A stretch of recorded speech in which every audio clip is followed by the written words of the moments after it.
بسم اللہ الرحمن الرحیم السلام علیکم وجعلنا من بین ایدیہم سدا ومن خلفہم سدا فاغشیناہم فہم لا یبصرون۔ پاکستان اور دنیا بھر کے دیکھنے اور سننے والوں کو محمد حامد کا سلام۔ ناظرین، جیسا کہ آپ سب جانتے ہیں اور خبر پر تفصیلی گفتگو کرتے ہیں، آج ہمارے پاس بہت ہی اہم خبریں ہیں۔ سب سے پہلے پاکستان کے نگران حکومت نے جو غریب لوگوں پر مہنگائی کا ایک اور بم گرا دیا ہے، اس کے اوپر بات کریں گے۔ اوگرا نے ایل پی جی کی قیمت میں 20 روپے 86 پیسوں کا اضافہ کر دیا۔ ایل پی جی کی نئی قیمت 260 روپے 98 پیسے فی کلو مقرر کر دی گئی ہے۔ جیسا کہ آپ جانتے ہیں، پاکستان میں تقریباً 70% لوگ ایل پی جی کا استعمال کرتے ہیں۔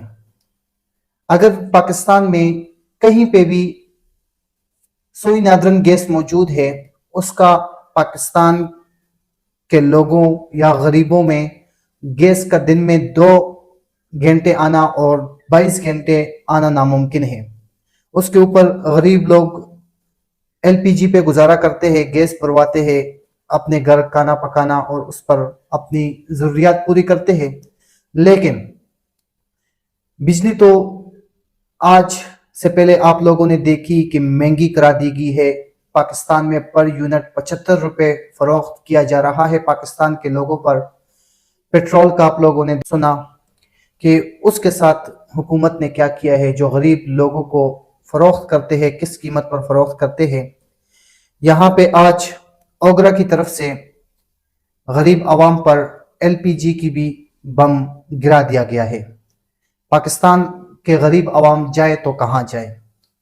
حیران کن چیز آپ لوگوں سے ایک دوسری شیئر کرنا چاہوں گا کہ پاکستان میں جب ڈالر کی قیمت 300 پلس یا 330 تک پہنچتا ہے، بہت ساری ایسی چیزیں جن کی قیمت بڑھ جاتی ہے، لیکن وہی ڈالر کی قیمت جب 270 260 290 کے قریب آتا ہے یا اس ریٹ پہ پاکستان میں ملتا ہے، تو کسی چیز کی قیمت کم نہیں ہوتی۔ نہ پیٹرول کی قیمت کم ہوتی ہے، نہ گاڑیوں کی قیمت کم ہوتی ہے۔ میں اگر آسان سا ایگزامپل آپ لوگوں کو، ایک غریب کی سواری ہے ہونڈا 70 کی، جب ڈالر کا قیمت 330 روپے ہو گیا تھا، مارکیٹ میں ہونڈا 70 کا ریٹ 1,37,000 روپے تھا۔ اب کے ڈالر کی قیمت 290 روپے ہے۔ آج وہی بائک جو غریب کی سواری ہے، غریب کی ضرورت ہے، وہ 1,57,000 روپے تک پہنچ گیا ہے۔ ہمیں ڈالر اوپر جانے کا تو غم ہوتا ہے، لیکن ڈالر جب نیچے آتا ہے، ہم کس بات کی خوشی منائیں؟ غریب لوگ کس بات کی خوشی منائیں؟ چینی وہی 190 روپے کلو مل رہی ہے۔ خودنوش اشیاء ڈالر کے ساتھ جیسے ہی مہنگی ہو جاتی ہے، وہ ڈالر کے کم ہونے پر وہی قیمتوں پر جو ڈالر کے زیادہ ہونے پر ہمیں مہیا کی جاتی ہے، اسی قیمتوں پر دوبارہ ہمیں فروخت کی جاتی ہے۔ کیا وجہ ہے؟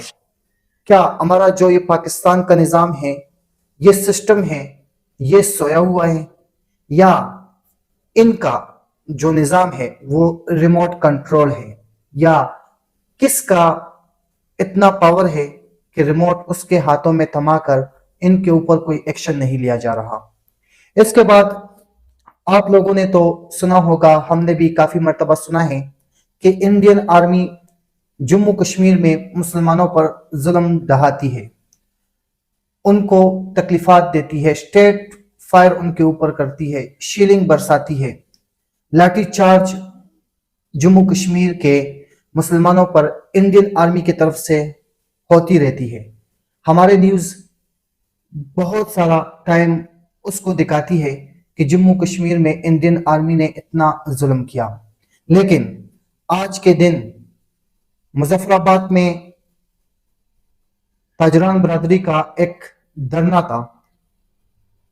مظفر آباد جو کہ پاکستان کا حصہ ہے اور وہاں تمام کے تمام مسلمان بھائی رہتے ہیں، اور جو ان کے اوپر آج شیلنگ کی گئی ہے وہ بھی کوئی انڈین پولیس نہیں تھی، پاکستان کی پولیس تھی، اور اپنی شہریوں پر لاٹھی چارج بھی کیا اور ان پر شیلنگ بھی برسائے گئے، ان کے ساتھ ایسا رویہ پیش کیا جیسا انڈین آرمی جموں کشمیر کے مسلمانوں کے ساتھ کرتے آ رہے ہیں۔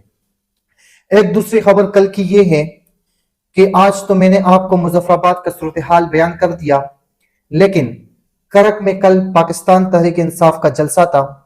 کل کے ویلاگ میں بھی اس بات کا ذکر میں کر چکا ہوں، وہاں پہ بھی پولیس نے شیلنگ برسائی۔ وہاں جو لوگ تھے کرک میں جنہوں نے پاکستان تحریک انصاف کے جلسے کو جوائن کیا، کیا وہ لوگ انڈیا سے آئے ہوئے تھے؟ کیا وہ لوگ بنگلہ دیش سے آئے ہوئے تھے؟ کیا وہ لوگ افغانستان سے آئے ہوئے تھے؟ کہ ان کے اوپر لاٹھی چارج، ان کے اوپر شیلنگ برسائی گئی، لوگوں کو زخمی کر دیا گیا۔ آنے والے الیکشن میں ہر پارٹی اپنا مہم چلانے کے لیے جو الیکشن کے لیے تیاری کریں گے وہ جلسے بھی کریں گے، جلوس بھی کریں گے۔ پاکستان مسلم لیگ نون بھی جلسے کرے گی، پیپل پارٹی بھی جلسے کرے گی، پاکستان تحریک انصاف بھی الیکشن کی تیاریوں میں مصروف ہے۔ آنے والے دنوں میں آپ کو بہت سے شہروں میں بہت سے جگہوں پر مختلف قسم کی پارٹیسپیٹ کرنے کو ملیں گے۔ کیا یہ جو ظلم ستم ہو رہا ہے پاکستان تحریک انصاف کے رہنماؤں کے ساتھ، پاکستان تحریک انصاف کے کارکنوں کے ساتھ، کیا یہ نواز شریف کے جلسے میں بھی ہوگا؟ کیا اسی طرح مظالم پاکستان پیپل پارٹی کے جلسے میں بھی ہوں گے؟ میں 100% آپ لوگوں کو شورٹی دیتا ہوں کہ اس طرح کبھی بھی نواز شریف کے جلسے پہ نہیں ہوگا، آصف علی زرداری کے جلسے میں نہیں ہوگا۔ صرف اور صرف عمران خان کی سیاست کو ختم کرنے کے لیے ان کے کارکنوں کو ڈرایا جاتا ہے، ان کے کارکنوں کو سکرین سے غائب کرنا چاہتے ہیں، لیکن یہ چیزیں پاکستان کے کسی بڑے میڈیا چینل نے نہیں بتائی، کسی میں ہمت نہیں ہے، کیونکہ ان کو اس چیز سے روکا گیا ہے کہ ہم پاکستان تحریک انصاف کے کارکنوں کو ماریں گے، پاکستان تحریک انصاف کے کارکنوں کو بھگائیں گے، لیکن آپ لوگوں نے وہ چیز نہیں دکھانی۔ چاہے کشمیر سے بھی کوئی آواز اٹھے، چاہے مظفر آباد سے کوئی آواز اٹھے، چاہے کراچی سے جو آواز اٹھے، وہ آواز حکومت کے خلاف ہوگی، حکومت کے کسی پروپیگنڈے کے خلاف ہوگی، وہ آواز عمران خان کے حق میں ہوگی۔ آپ لوگوں نے اس چیز کو نہیں چلانا۔ لیکن آج کل کا جو سوشل میڈیا دور ہے اس پہ کوئی چیز نہیں چپتی، نہ چپنے کا نام لیتی ہے۔ بڑے بڑے گروپ پاکستان تحریک انصاف کے بنے ہوئے ہیں، جو بھی بات ہوتی ہے منٹوں سیکنڈوں میں منظر عام پر آ جاتی ہے، لیکن آپ اپنے چینل پہ قابض ہو سکتے ہو، ان کو روک سکتے ہو، لیکن وہاں جو عمران خان کے کارکن اور جو لوگ سمجھ چکے ہیں آپ لوگوں کے پروپیگنڈوں پر، اس پر آپ لوگ کبھی ان کے اوپر ہاتھ نہیں ڈال سکتے۔ لیکن یہاں پر ایک اور چیز آپ لوگوں کو مینشن کرنا چاہتا ہوں کہ ملین مارچ پاکستان، ہم تیار ہے پاکستان تحریک انصاف کے ساتھ۔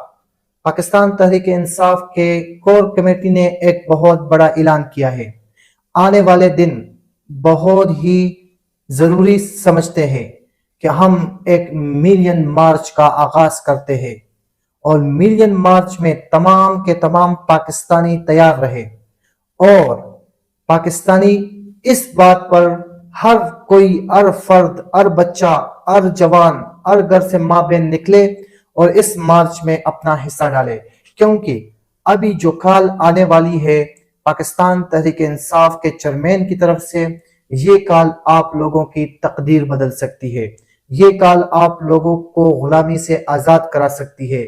اس کال میں اگر کسی نے خود کو کم تر سمجھا اور اس میں شمولیت نہیں کی، کل کے دن وہ ضرور پچھتائے گا۔ لیکن اس کے بعد آج نعیم پنجوتا صاحب جو عمران خان کے وکیل ہے، انہوں نے عمران خان کے ساتھ ملاقات کی ہے، اور ملاقات میں بہت اہم گفتگو کی ہے میڈیا سے کہ عمران خان کو اٹک جیل میں ایک پروپیگنڈے کے تحت لایا گیا۔ کیا پروپیگنڈا ہو سکتا ہے؟ عمران خان کو مارنے کی بہت بڑی سازش جاری ہے، اور کل کو اگر عمران خان خدا نخواستہ ہمارے بیچ نہ رہا، ہم غلامی کے زنجیروں میں ہمیشہ کی طرح باندھ دیے جائیں گے۔ عمران خان کے وکیل نے کہا ہے کہ عمران خان کو ذہنی ٹارچر کیا جاتا ہے۔ ابھی ذہنی ٹارچر کیسا ہوتا ہے کہ اس کو جس سیل میں رکھا گیا ہے وہ سیل سی گریڈ کا ہے، اس کو وہاں پہ واک کرنے کی اجازت نہیں دی جاتی، اس کو چلنے پھرنے کی اجازت نہیں دی جاتی۔ عمران خان نے اپنے وکیل سے یہ کہا ہے کہ مجھے اجازت دلوائی جائے کہ میں تھوڑا واکنگ کروں، کیونکہ سپورٹ مین اسپرٹ جس بندے میں ہوتا ہے وہ واکنگ کا عادی ہوتا ہے، وہ اگر واکنگ چھوڑتا ہے تو اس کے باڈی پر بیڈ ایفیکٹ آتا ہے، لیکن عمران خان کو اس چیز کا موقع نہیں دیا جا رہا۔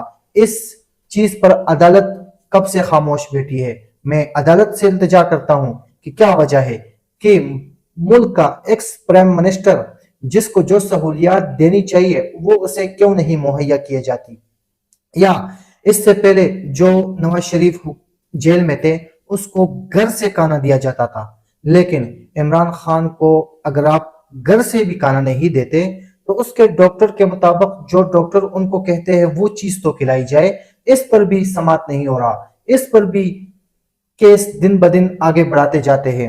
یہ بہت ساری چیزیں ہیں جو عمران خان کو پھنسانے کی، عمران خان کو منظر عام سے سائڈ پہ کرنے کی کوششیں کی جا رہی ہے، لیکن اللہ جس کے ساتھ ہو وہ کبھی مایوس نہیں ہوتے، وہ کبھی نہیں ہارتے۔